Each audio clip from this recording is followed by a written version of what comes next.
All right, I think we're live.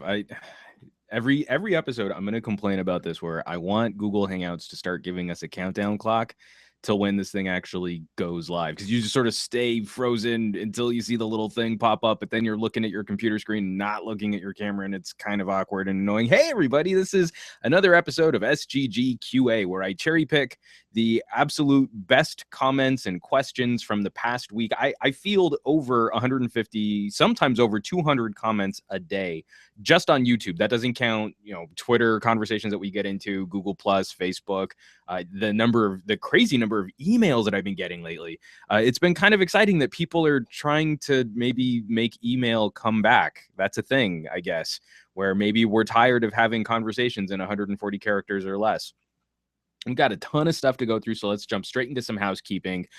It's been the first thing we've talked about on almost every single one of these QAs. This is only the third episode, like I've done so many, but we've got a huge contest coming up in August because my birthday is in August, but you are getting all the presents. And we've got some killer stuff to give away. We've got some cool cases, got some cool camera accessories, some iPhone gear. And then my pals at LG have hooked me up with a bunch of their VR G3 viewers. We're going to talk about this a little bit in this episode today, where it mounts the G3. It's basically a really fancy version of Google Cardboard, but in a really nice plastic shell specifically designed for the LG G3. And if you have one of those, you get a really cool VR experience out of this little headset.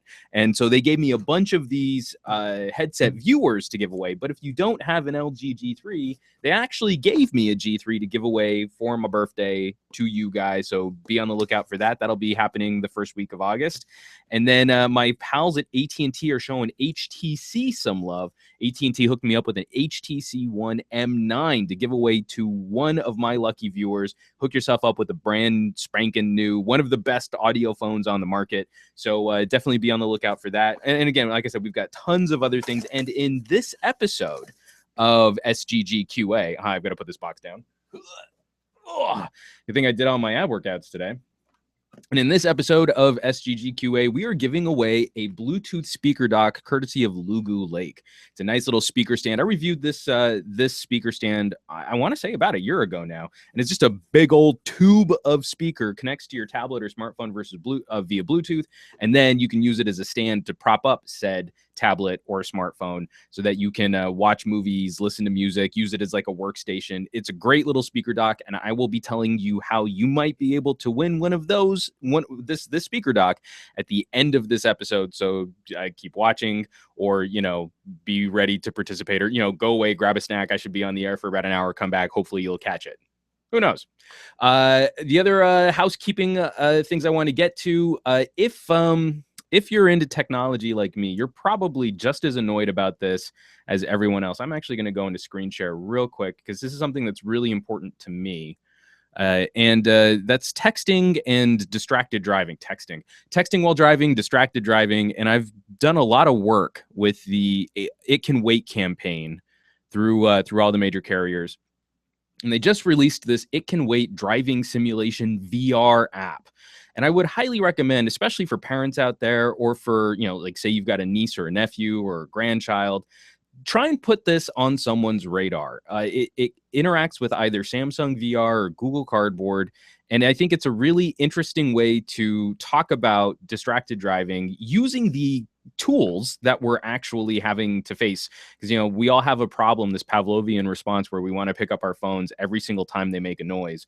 And it's a pretty insidious problem that we've got. In some ways, I think distracted driving is even worse than drunk driving, because drunk driving is at least someone whose faculties are impaired, but otherwise normal and sober people are operating motor vehicles while handling smartphones. And it's just not a sustainable situation. I think technology will eventually have to help us crawl out of this mess.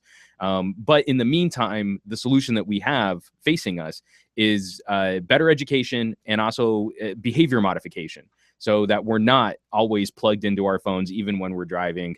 Until we all get self-driving cars. Because then when we finally get self-driving cars, when we get better tech in our cars like that, then we can do whatever you want. So that's really another reason why I'm saying sign me up, because I hate commuting in Southern California. It's kind of the worst in North America, at least. And, as soon as you take that away, I would be far more productive if I didn't have to waste an hour in my car just sort of grinding it out to podcasts and my favorite tunes. I could actually be doing things like replying to emails, tweeting and Facebooking and Google Plusing and writing blog posts because I don't have to drive. That would be phenomenal. So, folks, check out that It Can Wait Driving Simulation VR app and hook it up. And maybe if you win for my birthday giveaway, you win one of these VR headsets, you could use it on this headset and have yourself a pretty crazy educational experience and share that with other people so that we can keep spreading the word that distracted driving is totes terrible. For those of you who were oddly curious about my progress, I'm still continuing. Marvel Future Fight is still the game that I've been playing the most this past week. I now have 3 characters leveled up to 5 stars. So I've got a Black Widow, Iron Man, and War Machine. Not the best combo team. So that hasn't worked out super well. Just that they happen to get there. But I've got a Cap that's coming up. I've got a Vision that's coming up. And I'm so mad that they took Hulkbuster out of their store. You can't buy level up points for Hulkbuster, because that would be a great combo of Hulkbuster, Iron Man, and War Machine. But that's where I'm at right now. And then housekeeping stuff. Oh, and LG.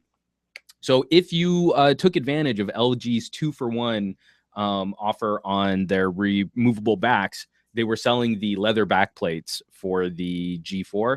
I finally got mine in. I got this is a maroon or a burgundy. It's almost an oxblood, which makes me really excited.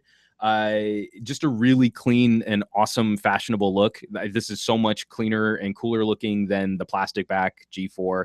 And this is another shout out to the folks at Popov Leather, because they sent me these awesome Horween leather watch straps. And they do a phenomenal job of cleaning up the look of our smartwatches on our wrists. But now I'm double dealing with an LG G Watch R with a burgundy leather watch strap and a G4 with a burgundy leather watch back. And this combo just looks freaking sick. I mean, that's just like the coolest geek chic combo of technology and fashion and style and design that I've had the pleasure of working with for a while. So I'm super stoked on these. Really, really cool stuff. And again, it's just kind of nice. It's a nice feel in the hand. I like this better than plastics or glasses or metals. It's got it's nice gripability. So I'll be running this through its paces. I'll probably do a review just talking about my experiences with the G4, stepping it up, making it a little bit more fashionable, and how my G4 survived its first gnarly drop. Because I got a lot of shit for the G3. When I had the G3, I had the G3 for a while, and I dropped it. And I was really surprised by how sort of messed up it got in one drop. Whereas the drop that I had on my G4, it was with the plastic back. It wasn't with the leather back. But with the plastic back, survived that drop. This is spoiler alert territory. Survived the drop a lot better than the G3. So be on the lookout for that. I'll probably work that into sort of a follow-up video. My experiences using the G4 long-term.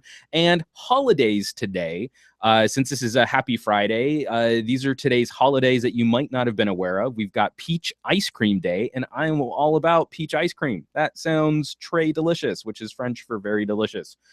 We've got World Day for International Justice, which is cool because we could all use a little bit more justice, especially internationally. We've got Yellow Pig Day. I don't know why that day is Yellow Pig Day, but this one I actually did know. Today is Wrong Way Corrigan Day, and I don't remember his first name. Crap. The gentleman, Mr. Corrigan, was a pilot, and he flew a transcontinental flight from California to New York. And he was supposed to fly back to California. It was supposed to be like hopping the coasts. And I think this was in the 1930s.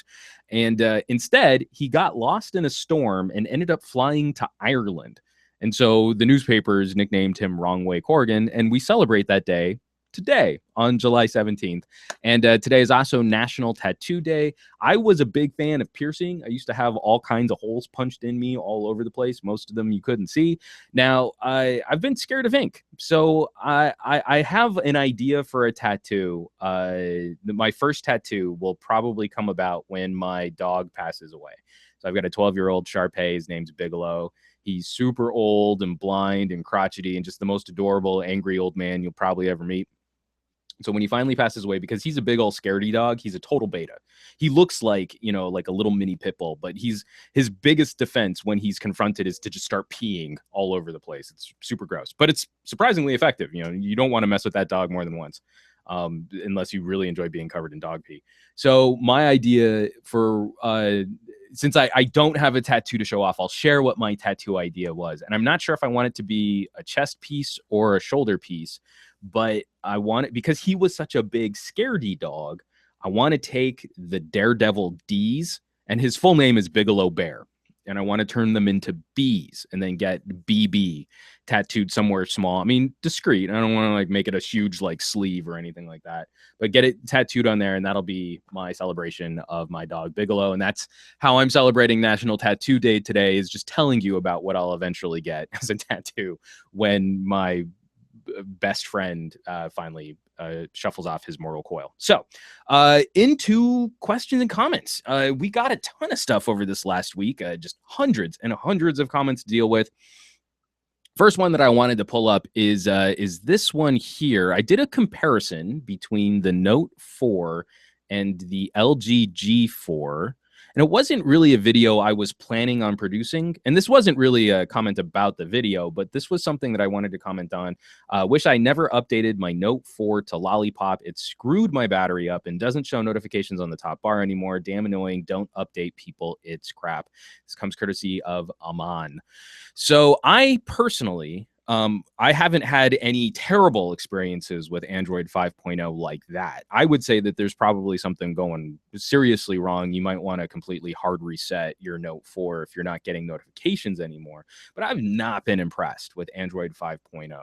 On Samsung devices, there seems to be this trifecta whammy of Android 5.0, TouchWiz using a lot of system resources. And then Samsung's kernel is super aggressive in how it kills apps that run in the background. So you don't really have multitasking anymore. You're constantly firing up apps fresh from some kind of save state. You know, for as powerful as the Galaxy S6 is, we know this thing's a monster, you know, especially super fast RAM and super fast storage. When you have issues with software like that, it really gets in the way of showcasing how powerful that hardware is. And it starts to become just sort of an average smartphone experience, especially compared to the G4 feeling very similar, if not, maybe not even a little bit smoother when it comes to multitasking performance with a processor that we know is not as powerful in a shell that, you know, it's just been disappointing all around. So Aman, I'm really sorry to hear that you're going through those types of issues. I would look at something a bit more aggressive, like a hard reset, to see if we can get your notifications back. But ultimately, I think we're all waiting for Samsung to move to 5.1 so we can start fixing some of those issues. Last week, I talked a lot about my G4 versus DSLR showdown, which got a ton of spiky comments. And I got another one that I wanted to talk about here. And this comes courtesy of Lim, Lim. And he says, can't you just mount the G4 on a tripod, lengthen the shutter speed, and decrease the ISO?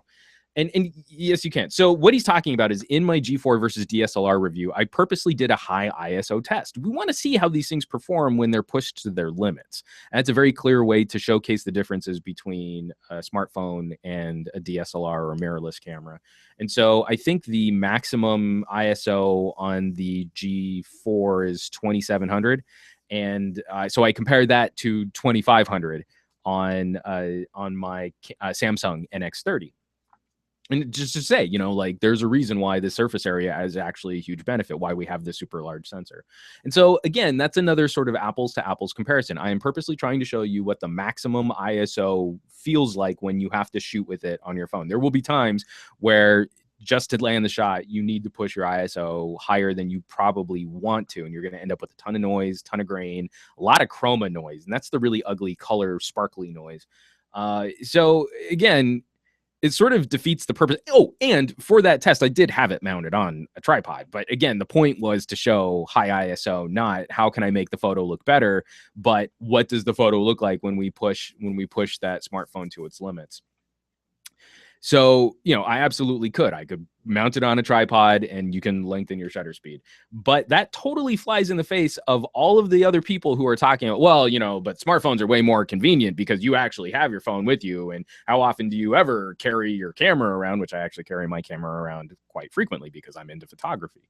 I enjoy the act of photography. So, if I'm having to walk around with a tripod and a smartphone camera mount, just so that I can increase the shutter speed so I can decrease the ISO. And then, say I'm taking a picture of a person and you're like, okay, old timey photo now, everybody freeze.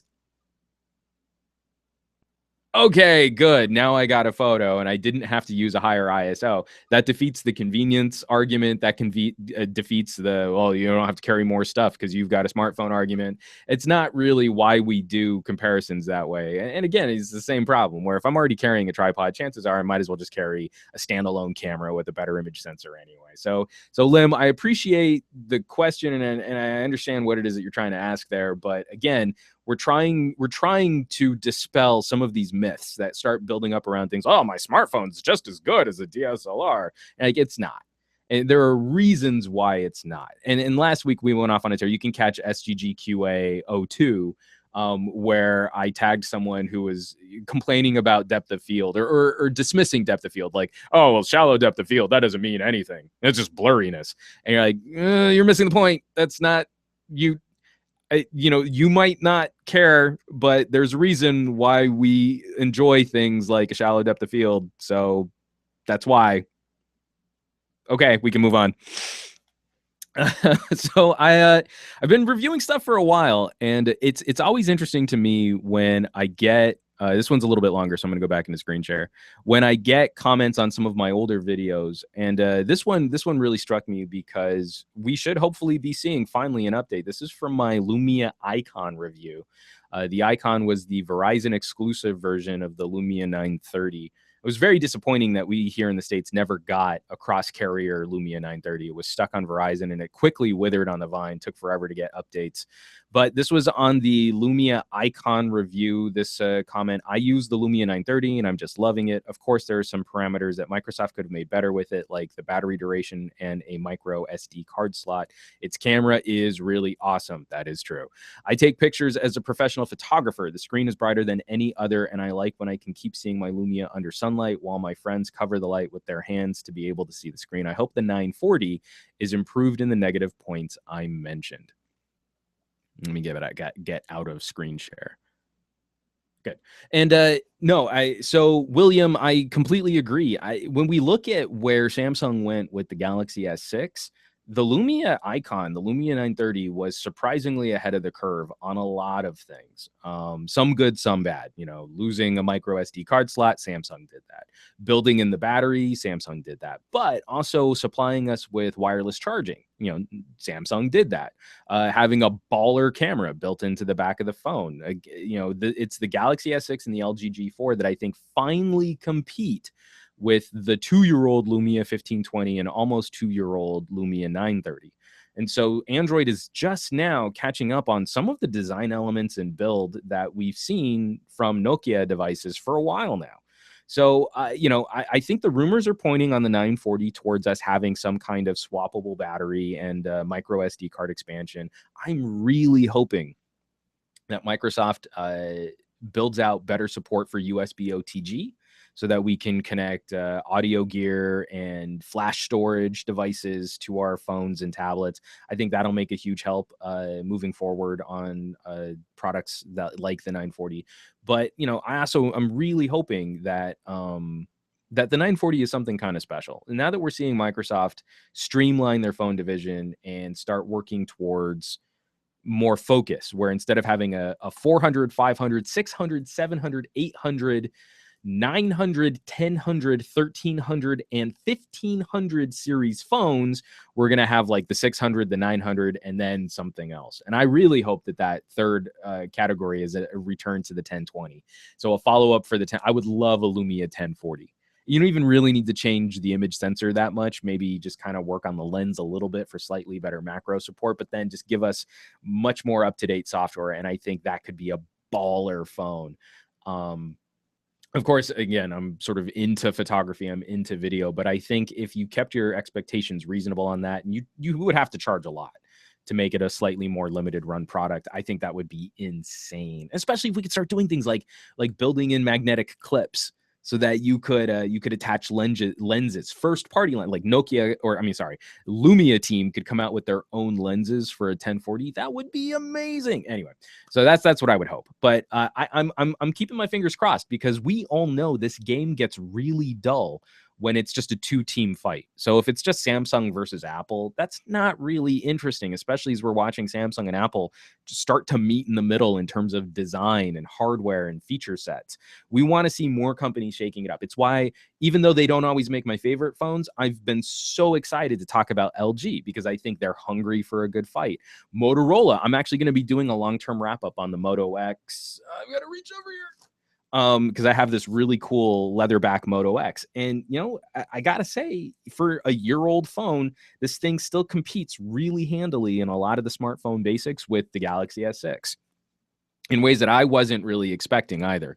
It loses the camera fight bad, but then when I'm playing games and stuff, it seems to perform really well. And then I love that front-firing speaker, because I hate having to redirect sound. Sorry, I'm blowing my wad. You'll see those videos on this channel probably over the next 2 weeks.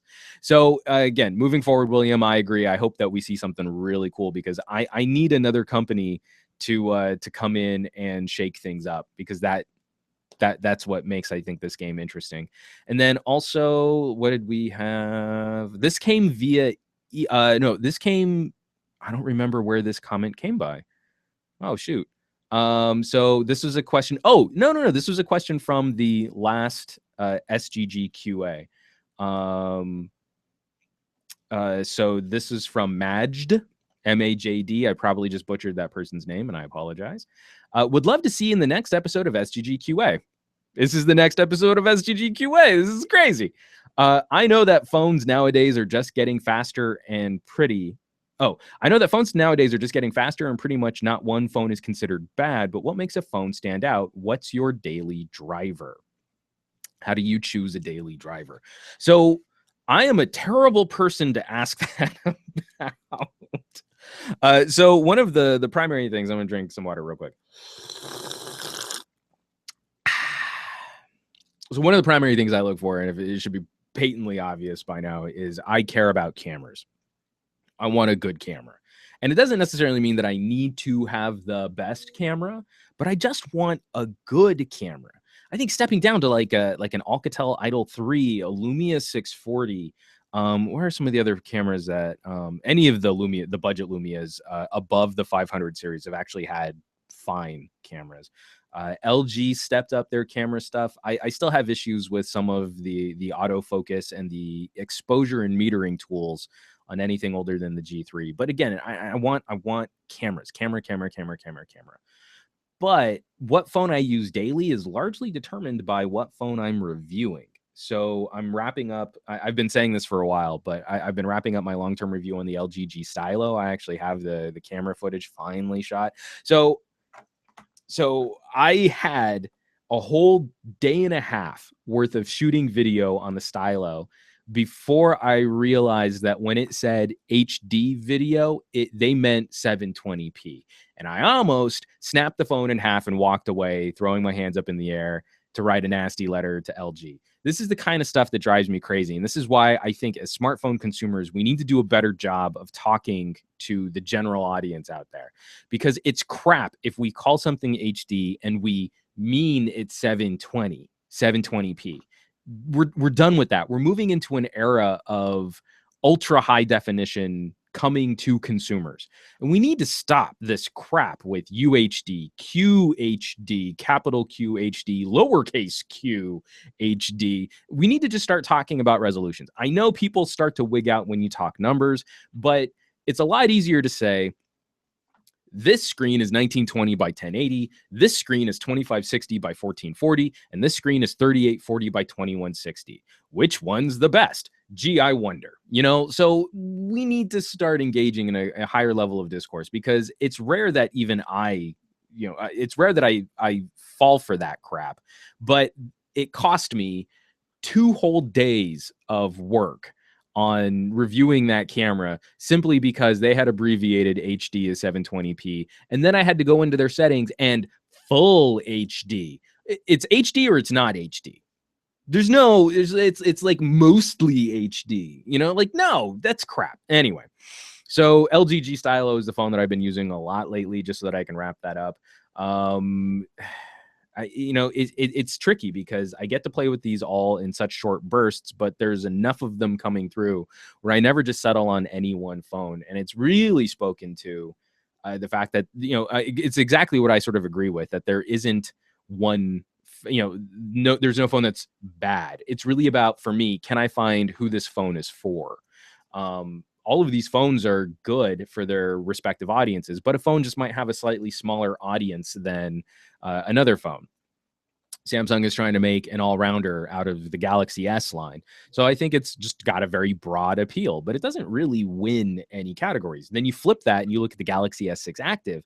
And if you're a rugged outdoorsy person, you're really into sports, you're really into working out at gyms, you're really into more high energy, high activity stuff, or you just, you've got kids, there all of a sudden there are all of these places where the Galaxy S6 Active makes way more sense than the regular Galaxy S6, and I think, that's an audience that is probably missing out on the right phone for them, because you've got a bunch of people that are like, oh, the Galaxy S6 is the best, it's worth it, and it's my daily driver. You're like, well, on what criteria?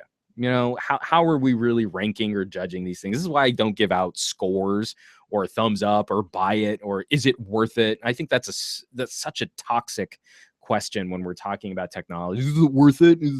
Should I buy it? Is it worth it for the monies? That's crap. It's crap. It's crap. Moving right along. I'm gonna go back into screen share because this one's a little bit longer again. And I know I talk really quickly, guys, but if you guys have any questions or comments, you can hit the Q&A. You can also drop comments on the YouTubes or hit me up on the Twitters at SomeGadgetGuy.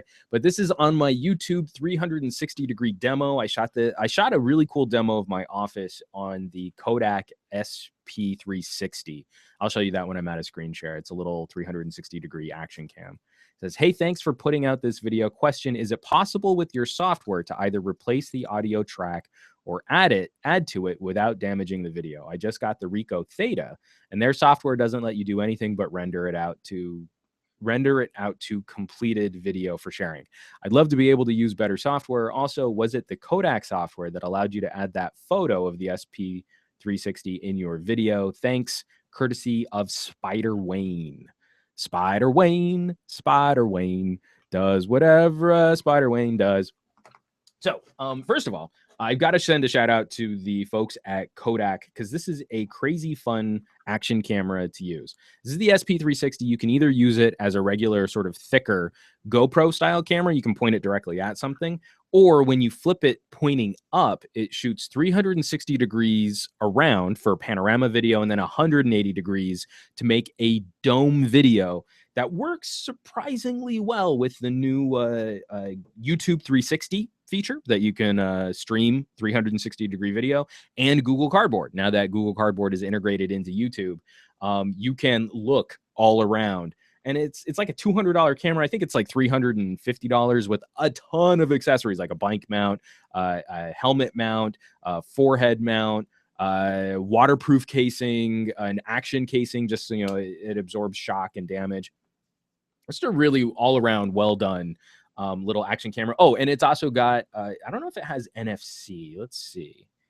Yes, so it's NFC parable. So you tap your phone to the side of this camera, and it links up over Wi-Fi, and then you can also use your phone as the viewfinder for the camera. It's just a really well done piece of kit. I'm really impressed with what Kodak was able to do on that.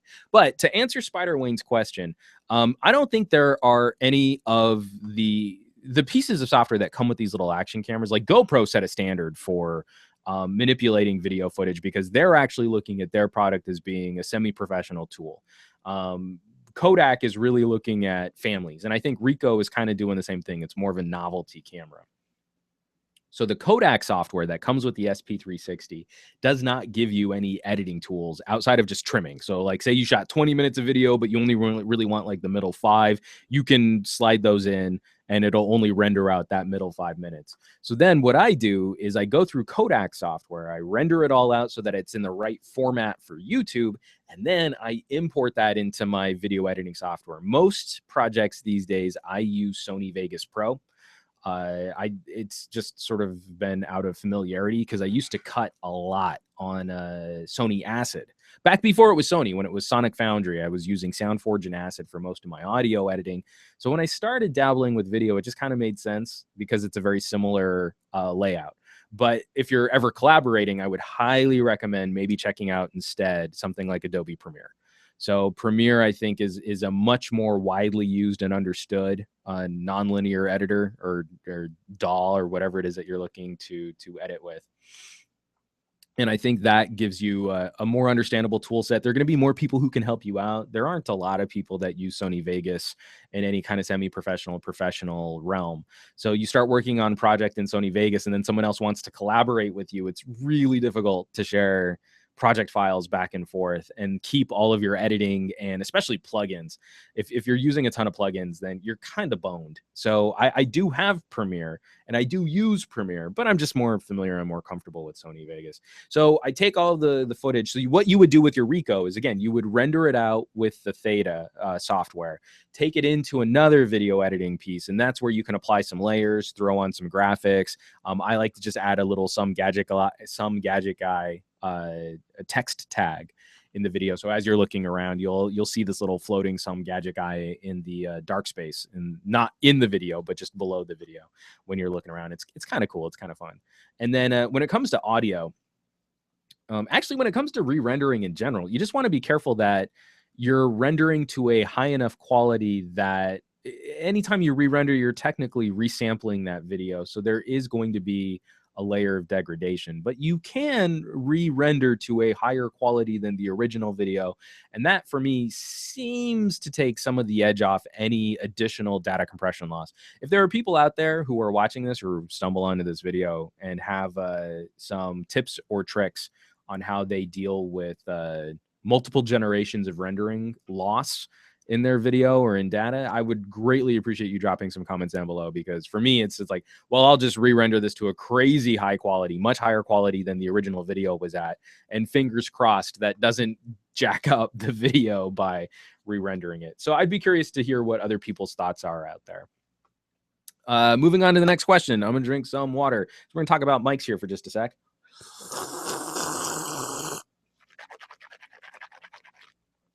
Oh, man, it's all right. It's got to be super gross sounding when I'm in front of a microphone.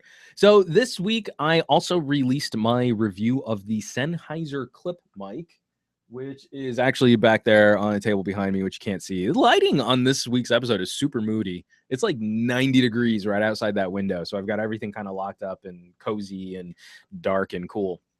The Sennheiser clip mic is a lavalier mic. It's a lav for short, which is one of those little clip-on mics. You see them attached to people's ties. You see newscasters using them a lot because they're very discreet little mics, and you can keep them on someone, and that kind of helps with the audio proximity. It's a way better tool than trying to count on, well, depending on the situation, it's a better tool than trying to count on some kind of boom mic, which is yards away from your subject, or a camera perspective audio with a microphone that's bolted directly to your camera. Even though you can zoom in with your camera, your audio is still going to sound like it's really way far away. So clip mic is designed for the iPhone. It uses the Lightning connector, and it plugs into the port on the iPhone, and then replaces the mic built into the iPhone with a little lavalier mic that you can use in a ton of different situation scenarios, either directly just for audio. You want to knock out some voiceover, do an interview, something like that, or also during video, you can use it. So especially for people out there who want to have like a really high quality vlogging setup, I did over a freeway overpass an audio sample so you can hear the difference between the clip mic and a really high quality pair of headphones that have a little headset mic. And it's shocking how much better Sennheiser solution sounds than the I have a pair of V Modas, and it's a great headset, but it does not compare to a super high quality professional grade lav connected to a digital interface recording 24-bit 96 kilohertz audio.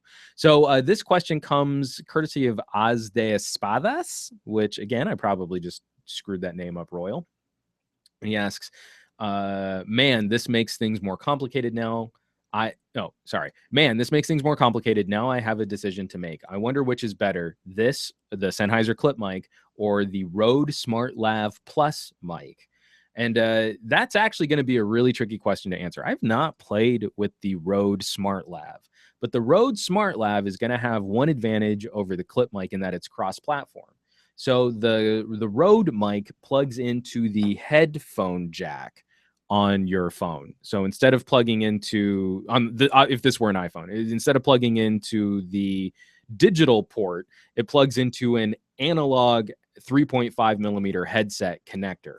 So that means it's going to work with iPhone. It's going to work with Android. And once Microsoft gets off their ass for better audio support, it should also work with Windows phones.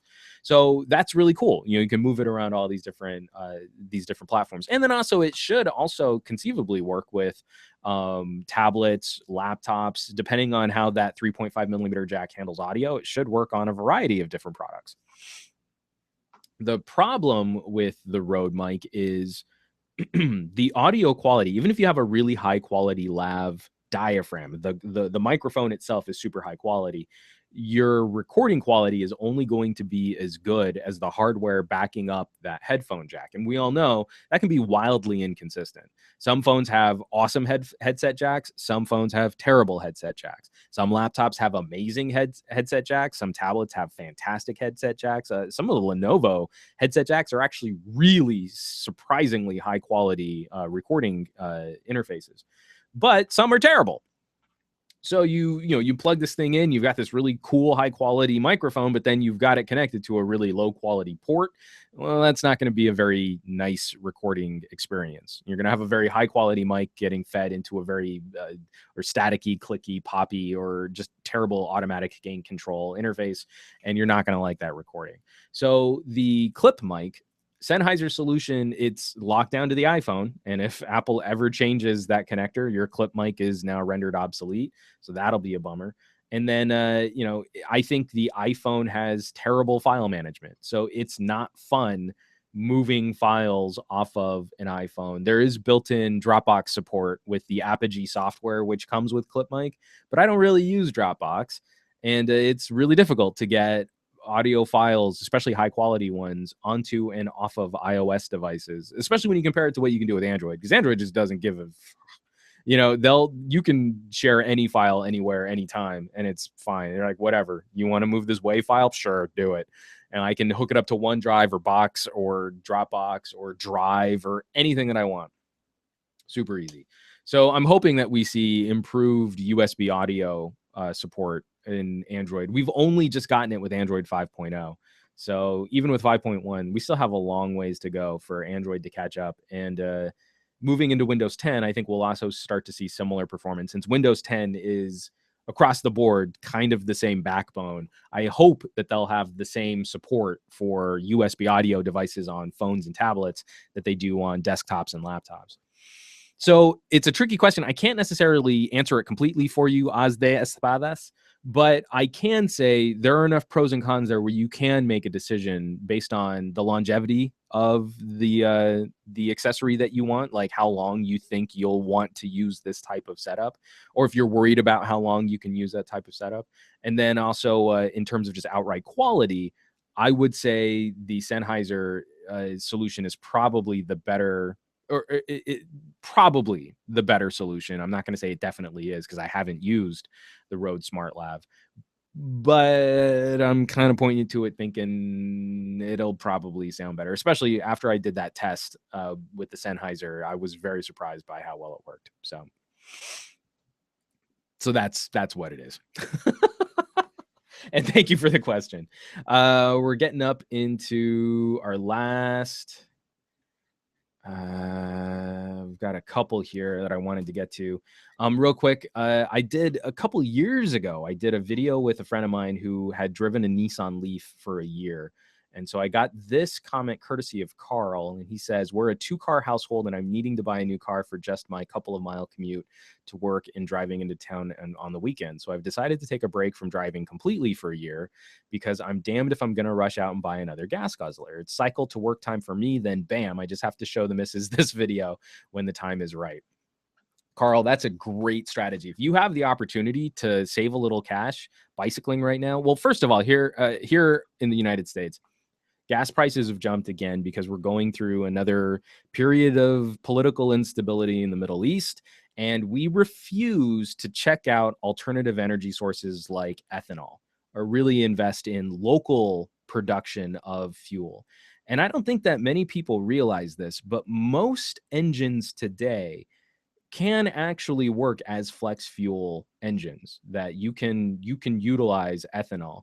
And if you can look up your make and model of car, I think it's almost any car built in the last 15 years. You can look up your make and model of car, and then you can go to places where people will unlock the software necessary to correct the timing in your engine to utilize ethanol. You can look up and see if there's a gas station near you which supplies ethanol, and you can switch off of gasoline.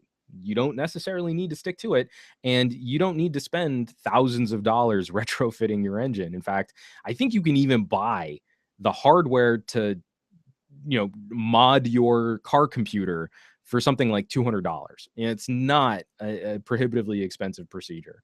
And so I've been looking into what we might be able to do on our cars here in California. Unfortunately, the only gas station that serves ethanol is like 30 miles away from us, which by the time you factor in that round trip, we're not really getting a really good deal on gas. But moving forward, what's frustrating is now that this Iran nuclear deal has been cut, I bet that we'll see gas prices drop again fairly soon as we get to the tail end of the summer. I mean, we're going through like the peak driving season here.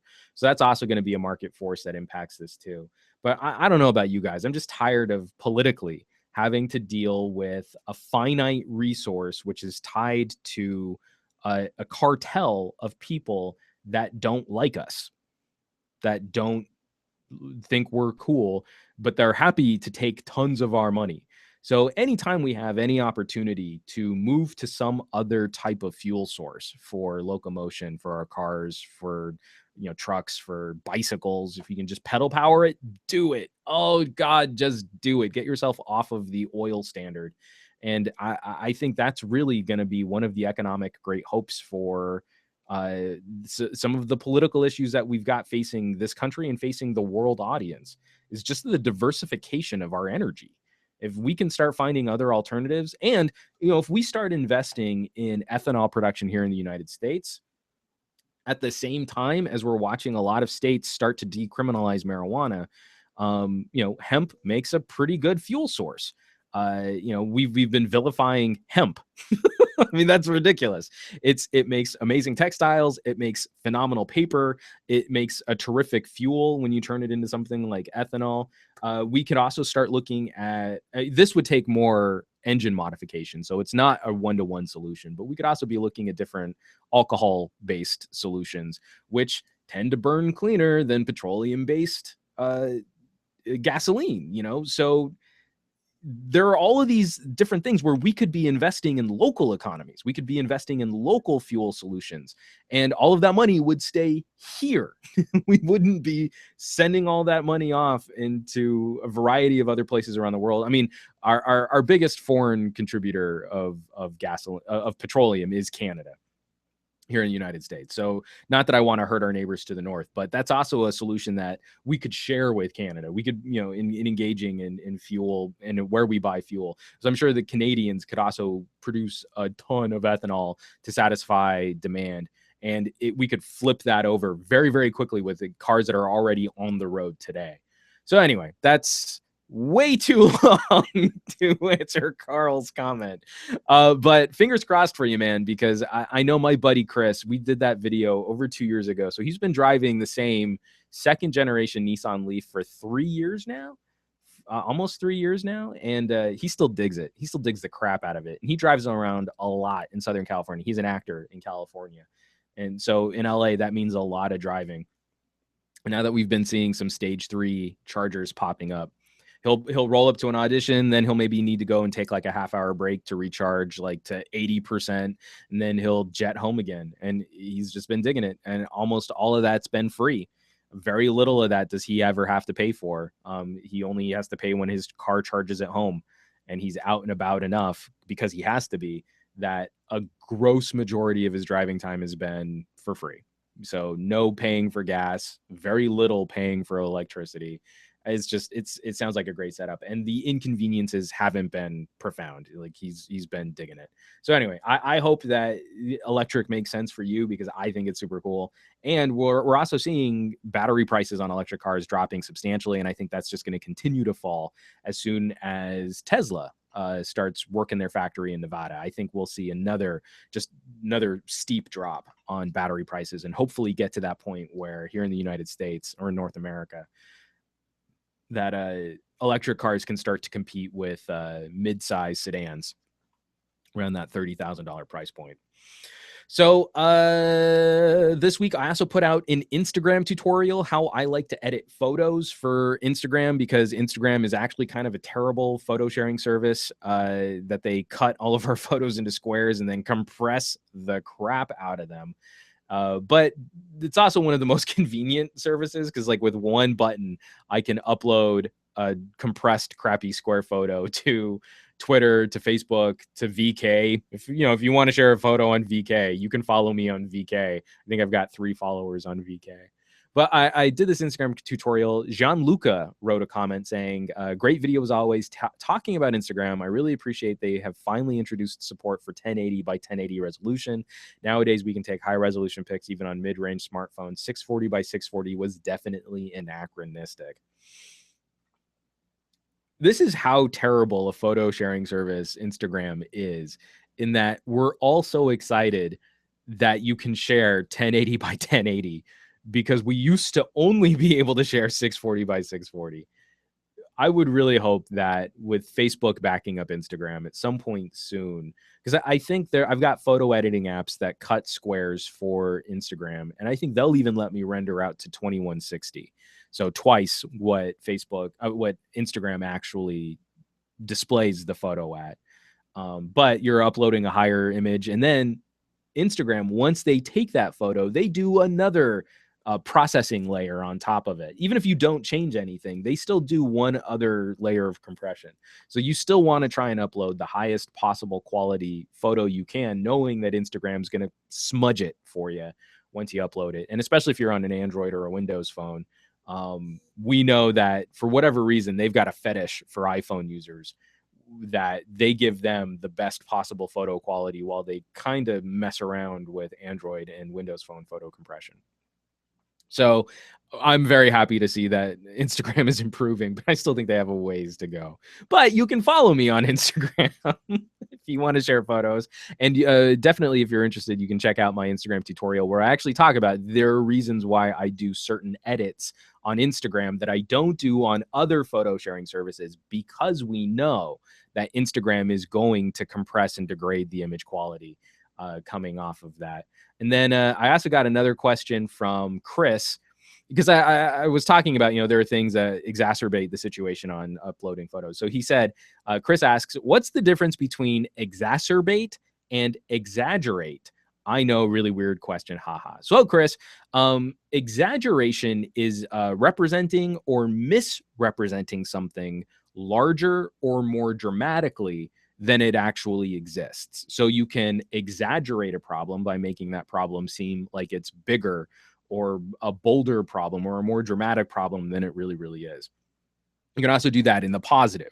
You can exaggerate the size of something, like, oh my God, that's the most humongous ice cream sundae ever. Now that is an exaggeration for dramatic effect. We know that that's probably not going to win any Guinness World Records for being the world's largest sundae, but we're excited about the size of that ice cream sundae. So we have exaggerated its size dramatically. Exacerbating is taking a negative situation or a detriment and making it worse. So this is in reality. This isn't like a metaphor for making something worse. This is, I have a problem and now I've made that problem worse. My car's not running well, and then I filled the gas tank full of sugar that exacerbated how well my car was already running, or how poorly my car was already running. My next door neighbors like to pick fights with people, so I pooped on their front lawn. That has exacerbated my relationship with my spiky next door neighbors. I have not done that in real life. Please don't say that I poop on people's yards. I'm going to stop talking about that and move on to the next comment. But Chris, that is the difference between exaggeration and exacerbating something. Again, kind of one of my older reviews. I have a review on the iPhone 5S. This comes courtesy of Luke. How big are your hands? LOL, because I'm getting tired of phablets and I want something small for a change, and I have relatively average hands should I make the switch to the iPhone 5S. So I make a lot of jokes about how I have little hobbit hands, but statistically speaking, I am peak of the bell curve, as boring average physically as you can be, even down to being just a couple pounds overweight. Again, statistically, that puts me right at the top of the human bell curve. I'm 5'8". My hand spread is just boring, stupid, dull average. But I totally get where you're coming from, Luke. I am not the biggest fan of phablets. The LG G4 is really pushing the boundaries on a phone that I think is acceptable for things like one-handed use. And it's something that I've complained a lot about in the past, where we are running out of premier small form factor experiences. The iPhone 6 steps us up to a 4.7-inch screen, and I think, again, that's sort of the upper limit of what I think is a really great one-handed phone experience. But in that 4.5 to 4.7-inch screen diagonal, we don't really have many offerings anymore. We had the Z3 Compact, and that's getting a little long in the tooth. So I hope with the Z4, we see Sony do something like that again, where they build out a very almost no compromises experience. It's basically shrinking their flagship, but not cutting it down. Because when you look at something like, you've got the Galaxy S5, and then you switch to a Galaxy S5 Mini, it's not the same phone. It's not that they just took a smaller screen. It's they want the lower power processor. They want with half as much RAM. Sometimes they cut the storage down to like 8 gigabytes. That's not the same. And I think it's really disingenuous when you call something the same thing as your flagship and then add mini, but then you really gimp the internals. And I think that's not really a fair business practice, because you have an expectation. You say Galaxy S5, Galaxy S5, Galaxy S5. It's the premier, it's the flagship phone. And then you pick up a Galaxy S5 Mini and it has nothing to do with the Galaxy S5. I think that's kind of crap. I would love for HTC to come back out and have a revival of the M7. M7 was a great little phone. 4.7-inch screen. It was a little bit longer because of the stereo front-facing speakers, but that was an eminently one-handable phone. And it had a 4.7-inch 1080p LCD. It was just a gorgeous little phone. I still think the M7 is probably the best phone HTC has put out, maybe ever. It definitely stomped all over the M8 in terms of camera quality. It totally lost out on things like battery life, because it's hard to cram a super large battery in there. But then the same thing, I think Samsung missed an opportunity to keep up on fashion phones with the Alpha. I thought the Alpha was a slick little phone. It really didn't ask many compromises of you. And I think if they had just been able to build in the SD card slot, then I think a lot of people would have been excited. But the Alpha was also our first transition phone into losing the SD card slot on the Galaxy S6 and the Galaxy Note 4. So them's the breaks. I think the Alpha, unfortunately, caught the ire of a bunch of people because of losing out on that feature. And then it was just so skinny that, you also had a tiny little battery in there. So battery life wasn't great either. But I really liked the Alpha. I thought it was a really clean phone. But your question as to the iPhone 5S is really tricky, because it's already... we're getting into the end of support for the iPhone 5S. It'll probably get the next round of iOS updates, but we're going to be looking at the 6S coming out soon, which puts us at the end of the 2-year support cycle for the iPhone. Well, that's sort of expected. Apple actually does a better job than Android of supporting older iPhones. But then also when you get into that second major update, your iPhones start not working very well. You get a lot of complaints from people where, you know, it's sort of that planned obsolescence where you'll get iOS 9, you won't get all of the features of iOS 9, and it probably won't run as well as iOS 8 on the iPhone 5S. So it's tricky. If you're really just concerned about tackling the smartphone basics and you want that small form factor, I think the iPhone 5S is still a fine phone. But if you're worried about future support, if you're worried about keeping up with new apps and services, if you want all of the best that Apple brings to the table on cloud services and camera updates and things like that, then I would say probably walk away and try and grab yourself an iPhone 6, because you'll be able to get that at probably a $20 discount once the 6 Plus comes out. And that would maybe be a smarter play, especially if you're looking at Apple devices. Try and stick to at least the 1 year point, and I think you get a little bit more bang for your buck. But I would ultimately, regardless of what you do, wait until the 6 Plus comes out, and then I think you might be able to score a better deal on an older phone moving forward. So I've got one more question, and we've got a call to action. Oh, we still need to do the contest. Oh man, we got to wrap this up quick. Okay, I'm gonna go into screen share. Bam, bam, bam. Okay, this is on my review of the Samsung 45mm f1.8 prime lens. How much of a problem is the lack of image stabilization for shoulder rig video recording?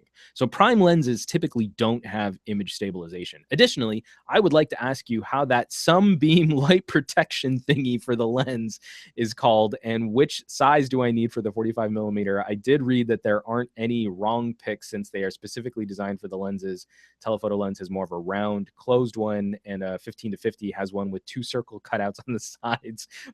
Which one is the one for the 45mm? And that comes courtesy of Element. So Element, do I have the lens over? Yes, I do have the lens over here. So this is the 45mm prime by Samsung, and I'm going to take the lens out. And these are, I love prime lenses because it's just a big honking hole, super fast aperture, and it's only one focal length, so you don't get a zoom. It doesn't zoom at all. You zoom with your feet. You move physically closer or farther away, but they can focus on image quality and a super wide aperture. These are amazing low light and indoor lighting lenses, and I love them, especially for candids. You can kind of sneak a little further away from your subject and just snipe off photos of people, and they look phenomenal. So the sunbeam light thingy, this is called a lens hood.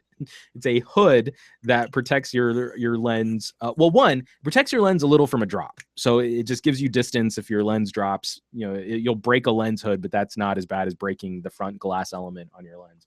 But really what this is designed to do is to prevent light which is coming in at angles from hitting the front of your lens. And that actually does help with color and contrast. So it does improve the quality of your photos and videos. Now, the nice thing about what Samsung is doing right now is I'm pretty sure all of their lenses come with the appropriate lens hood.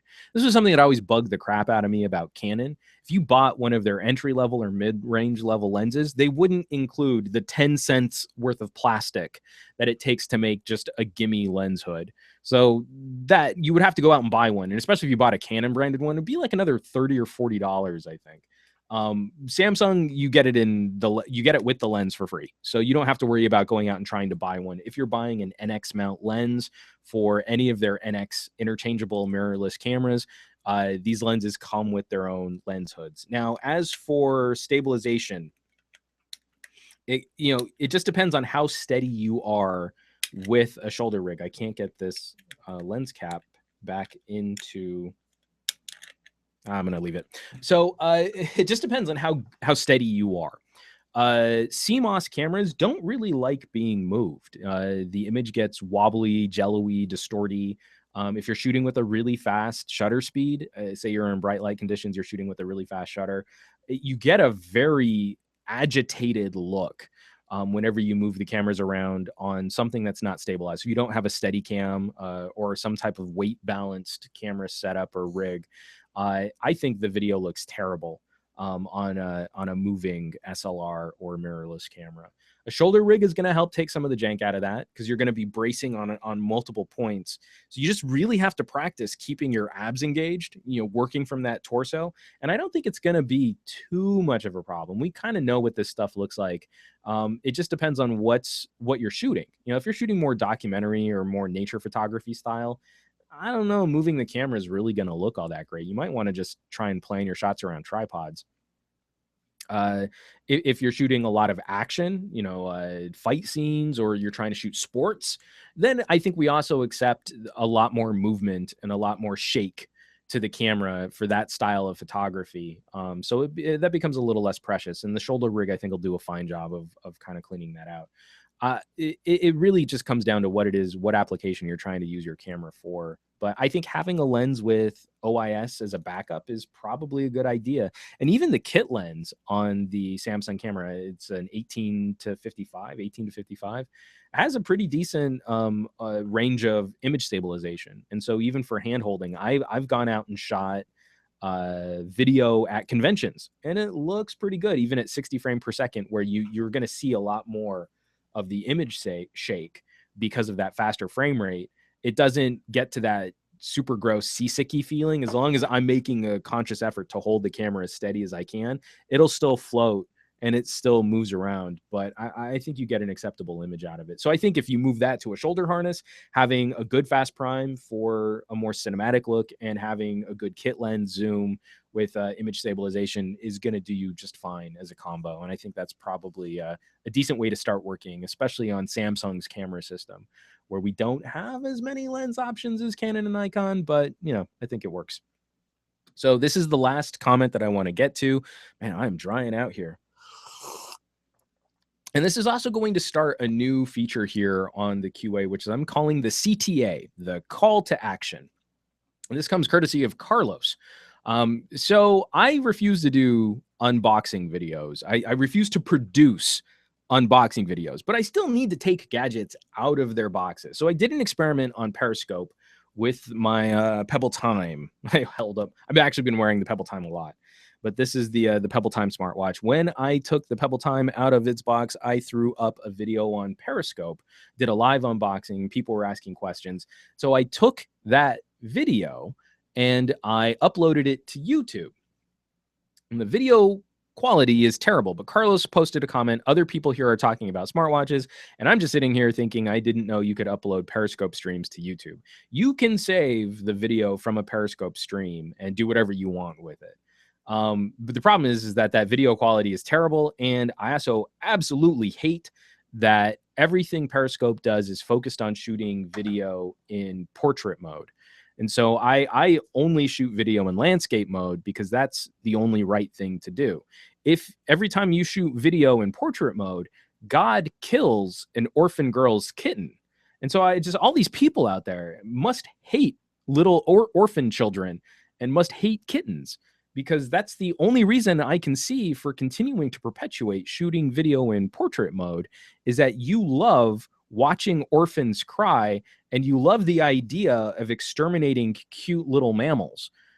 You're all terrible people if you do that. And so I don't understand why a company would purposely build into their system.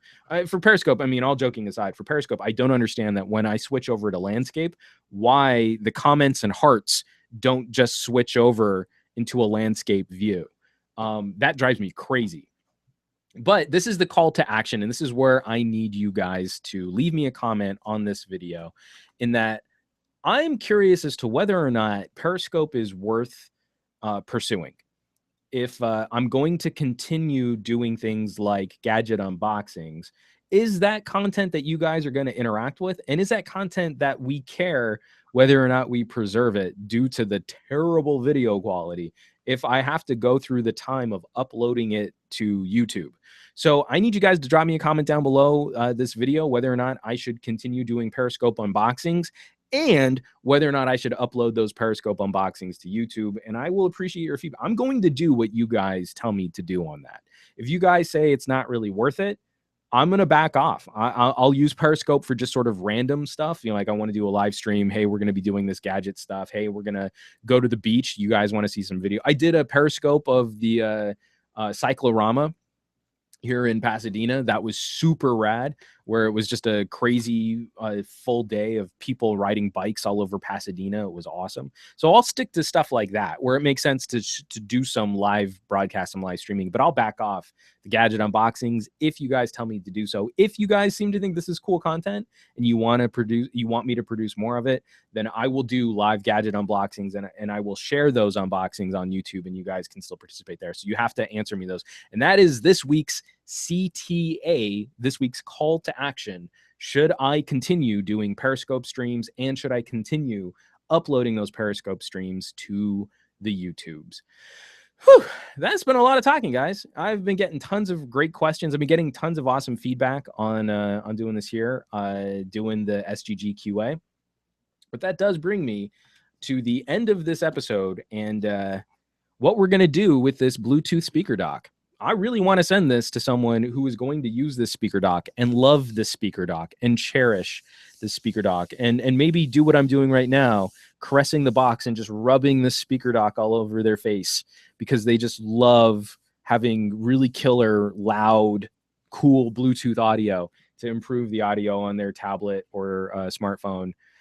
So I want you guys to win that speaker dock. And so this is how you're going to get an entry for this SGGQA. There are two ways to get one entry, or two entries that you can enter this contest with. One, you have to be following this. You have to be subscribed to this YouTube channel, and you have to drop me a comment below answering my CTA question. So if you don't know what that means, I just talked about what the CTA question was, the call to action question. Drop me a comment down below this video, and that's one entry into maybe winning a Bluetooth speaker dock. You can gain a second entry by following me on Twitter and sharing one of my SGGQAs. It could be this SGGQA, it could be SGGQA2, or it could be SGGQA1. But that will gain you one additional entry. So you can get two total entries for winning that speaker dock by sharing my QAs, or by answering the question down below, or both. So that's how you might win a Lugu Lake tablet stand. This is a loudspeaker. I've got a review on this. You can go check out the review on the YouTubes. You can hook that up. You can see I really did like this speaker dock. And that's how you can win the speaker dock. That's the two ways you can win. And I'll leave all this information down below this video after the video renders on YouTube. So, folks, this has been a lot of talking. I hope you've enjoyed spending time with me on this journey as we go through questions and comments and talking out and explaining. I'm looking at what the best way is. I might start moving these over into audio podcasts too, so we can start sharing more of that. I don't know what podcasting service I want to use, so you can also include that in a comment down below if you guys have any ideas on what I should use, if I should just SoundCloud it like a bunch of other people are, if there's something else that I can use that might be better. I would greatly appreciate that. As always, thanks so much for watching. Be sure to subscribe to this channel, because you have to be subscribed to this channel if you want to win in contests. We're going to have that amazing, huge ton of giveaways coming up in August. You definitely don't want to miss out on that, because we're going to be giving away phones and cases and accessories and all kinds of cool stuff all over social media, not just on YouTube, but on Twitter and Facebook and Google Plus too. We're going to be giving away tons of stuff. So be sure to subscribe so that you're kept in the loop on there. And I would not be able to continue producing on this channel if you all weren't out there sharing my videos on social sites like Facebook and Twitter and Reddit and the Googles Plus. So please keep sharing. That's why I'm able to reach out to companies for more cool giveaways, more cool prizes, and to keep producing fun content for you guys to watch on YouTube. I can't do it. I cannot do it if you guys aren't supporting the channel. You can support the channel through sharing this video. You can support the channel through monetary means. If you want to hit the fan funding button, you can kick me a little cash, and that helps keep the lights on here at Some Gadget Guy. It's always appreciated. Or you can also use the Amazon links below this video. Anytime you buy something on Amazon, even with their horrible Amazon Prime Day, but we can forgive them one terrible day of marketing, the one terrible garage sale day. That's the uselessness of the week. We can forgive Amazon their terrible garage day because it's still Amazon Prime, still a pretty good deal. If you do any shopping on Amazon, if you hit one of my links before you go shopping, that helps with ad revenue and it's no cost to you. That also helps. And then also lastly, I'm a big fan of the Loot Crate and I can save you money on a Loot Crate. If you want to subscribe for a Loot Crate, it's a cool box of geek and gamer gear. I've got a ton of reviews of their different monthly boxes and crates. If you sign up for a Loot Crate with the promo code SGLoot, I can save you 10% at checkout. And I've got all the detail down below, all of my videos on how you can support this channel, because I can't keep doing these videos if you guys aren't out there backing me up. If you guys care about this type of commentary, this style of production, these reviews, you got to help. You've got to help support. And that's what keeps the lights on here at Some Gadget Guy. So keep dropping me amazing comments, keep sharing videos, support any way you can. It's greatly appreciated. And I will catch you all on the next video.